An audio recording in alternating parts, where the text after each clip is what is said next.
So what happens if a particle is not a magnetic particle? What happens? We, based on the current physics, say, hey, we have a called an electron. Have you heard of an electron? Yes, I've heard of electrons. What an electron to you is a negative charge particle. Is that right? Yes. Smallest negative. And also, have you heard of a proton and a neutron? Yes.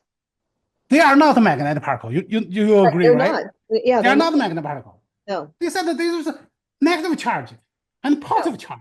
Right. Can they exist? So that's my question. So I said, hey, let's assuming this is an electron and this is a positron. Okay.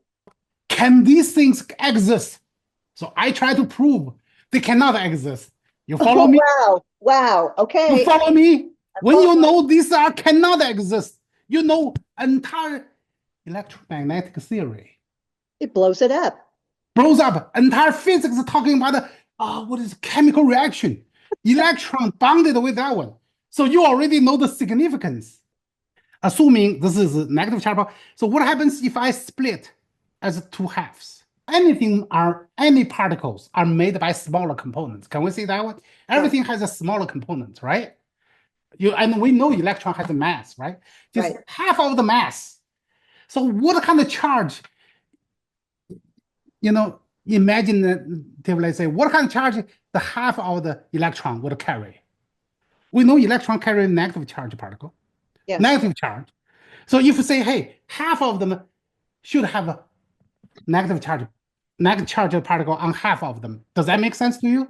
Oh, yeah. Logical sense, right? Can we, okay, this is very important.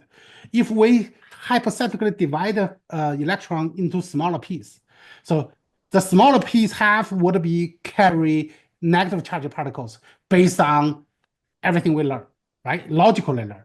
Right. Can we put them back together?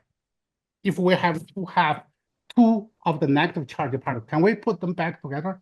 Can we reunite them together? Yeah. No, we can't. Yeah, because the reason is like charge repel. That's right. So if we cannot put it together, how could this one exist in the first place?